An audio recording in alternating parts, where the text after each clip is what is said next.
जय माता की। आज हम ज्योतिष विषय में कुछ प्रश्नों को लेना चाहेंगे जिनके बारे में बहुत सारे भ्रम है संसार में। तो उन्हीं प्रश्नों के बारे में आज हमारे कुछ शिष्यों से बात करते हैं हम।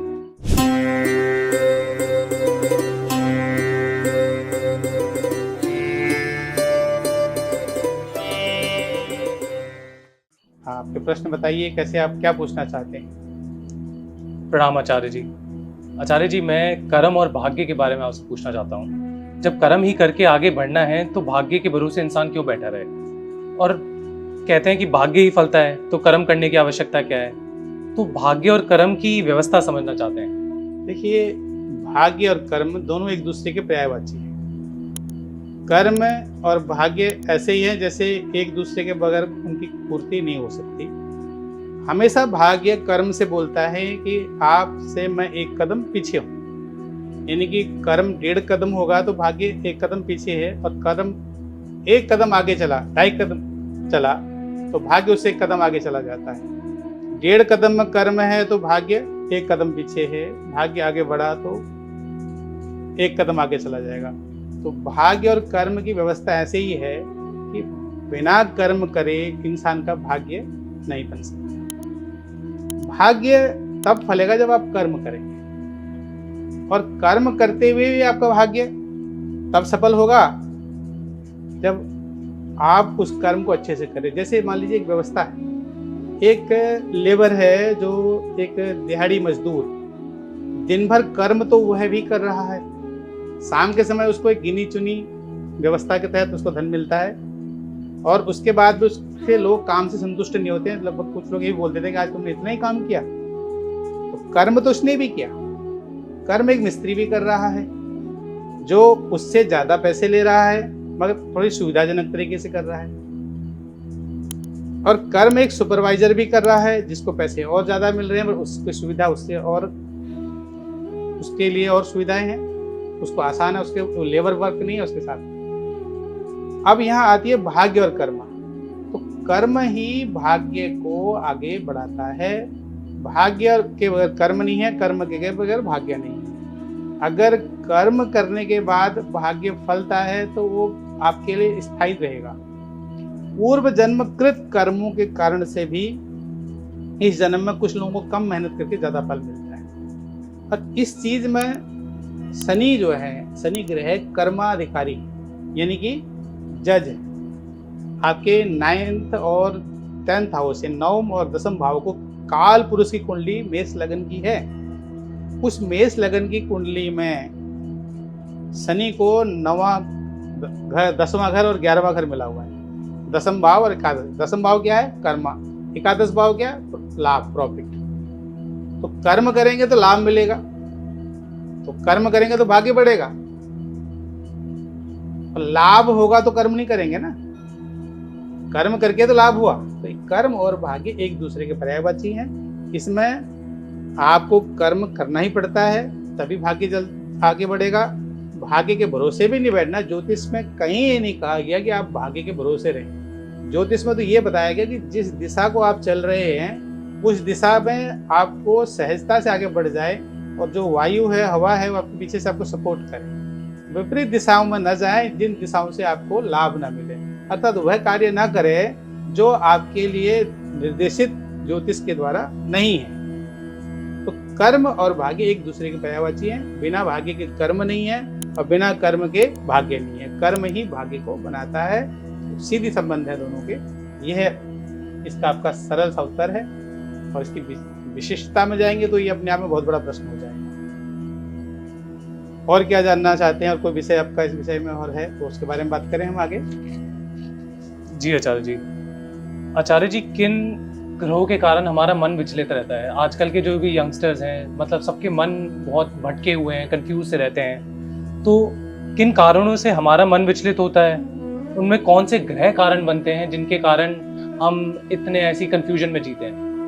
देखिए, इसका संबंध चंद्रमा से, मन का विचलित होना चंद्रमा से है, और चंद्रमा ग्रह हमारे जीवन पर बहुत बड़ा असर करते हैं।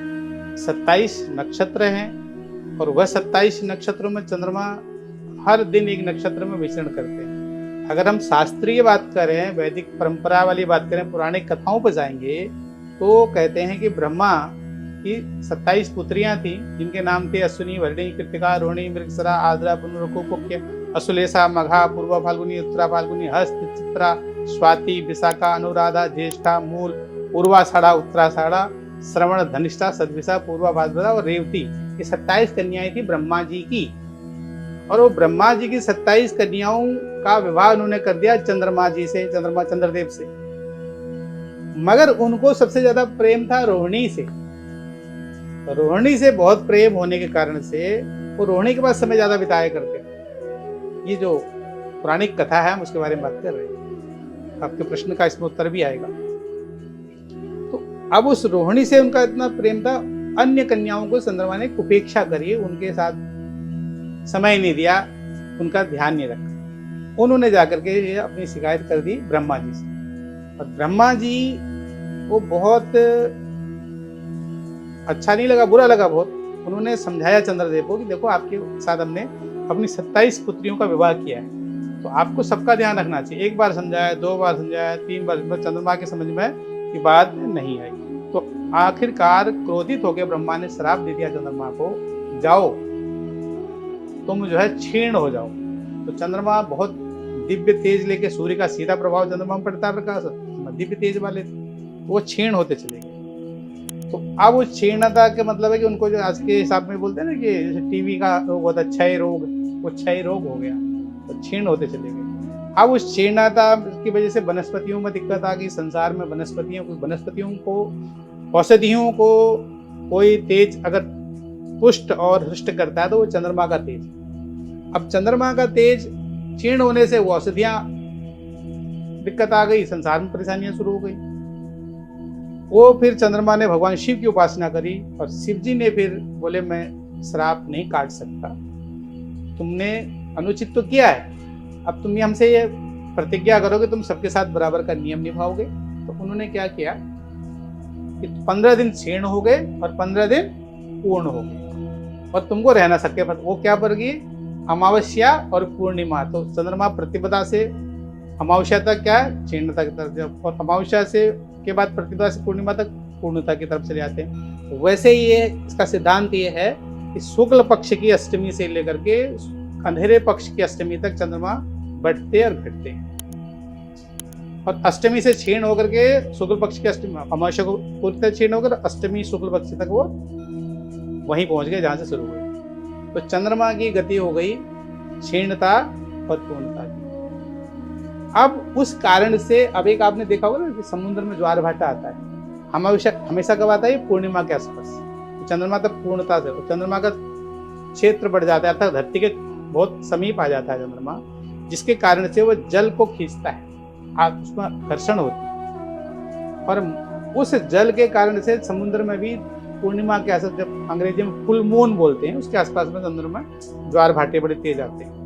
उन ज्वार भाटों के कारण से समुद्र में बड़ी स्थिति खराब होती है, यहाँ तक कि चेतावनी दी जाती है उन समय में समुद्र में न जाएं, वहाँ नावों में न जाएं। उसका कारण है धरती के करीब चंद्रमा का आना और आकर्षण होना। तो और अगर आप मेडिकल साइंस को लेके चलते हैं तो मेडिकल साइंस में क्या कहा गया है कि आपके शरीर में 80% जल है। जब आपके शरीर में 70 से 80%, 70% तो मेडिकल साइंस भी मानता है। आपके शरीर में जब इतना जल है तो जब समुद्र में ज्वार भाटा आएगा तो आपके शरीर में तो विचलितता आएगी ना। अब वो निर्भर करता है कि चंद्रमा आपकी जन्म कुंडली में किस भाव में और किस स्थिति में बैठा हुआ है। अगर क्षीण स्थिति में बैठा हुआ है तो आप बहुत विचलित होंगे, मन आपका चंचल, आप मन का कोई स्थिरता ही नहीं आएगी। कर्क राशि है और चंद्रमा वहां बैठा हुआ है, शनि देख रहा है, तो आप विचलित हो जाएंगे। अक्सर आपको महीने में बड़ी बार बार डिप आएगा, बार बार डिप्रेशन में भी चले जाओगे। तो ये मन का विचलन होना चंद्रमा का बहुत ही बड़ा संबंध आता है। कुंडली का चौथा घर मन का है, माँ का है, वाहन का है और घर का है। तो चंद्रमा की इस स्थिति के कारण से ये विचलित होना स्वाभाविक प्रक्रिया हो जाती है। इसका उपाय जो है, शिव जी की उपासना करें और ओम नमः शिवाय या ओम सांब सदा शिवाय नमः का जाप करें। जिनका भी मन बहुत विचलित होता है इतना समय तो देखिए, आप एमएनसी में काम करते हैं या किसी आपका व्यक्तिगत अपना खुद का कोई कार्य है, तो अपने लिए 10 मिनट निकालें, शिवालय जाएं, शिव जी के मंदिर में जाएं और जा करके वहाँ पर सबसे पहले गणेश जी को जल चढ़ाएं, फिर पार्वती माँ को जल चढ़ाएं, फिर उसके बाद कार्तिक जी को जल चढ़ाएं, फिर नंदी को, फिर शिव जी पर ओम नमः शिवाय। ये हमारी सनातन व्यवस्था है। इस सनातन व्यवस्था के अंतर्गत जब आप एक कार्य करते हैं तो आपका मन शांत होता है, मन विचलित नहीं होता। और एक बड़ा आजकल ये समाज में चल गया, रात को बहुत देर तक लोग उठे रहते हैं, सुबह बहुत देर तक सोते हैं, तो ये भी ना करें। अगर आप नियम संयम में आ जाएंगे और प्राणायाम करें, प्राणायाम में भी 3 तरीके के प्राणायाम है। सरल वाला प्राणायाम करें, आरोह और अवरोह, ले जाना सांस को और छोड़ देना, फिर वहां से ले जाना, इससे भी आपका मन स्थिर रहेगा। और इस प्रकार से आप अपने मन को स्थिर रख सकते हैं। और एक मंत्र चंद्रमा का है, ओम चंद्रमसे नमः, ओम चंद्रमसे नमः। इसका आप जाप करें, आप देखेंगे आपका मन शांत होगा और आपको अपने जीवन में आगे चलने के लिए सरलता रहेगी। और ऐसे ही लोगों की भी सहायता करते रहें, आप प्रसन्न, आपका मन प्रसन्न, यही करें, सुखी रहें। जय माता की।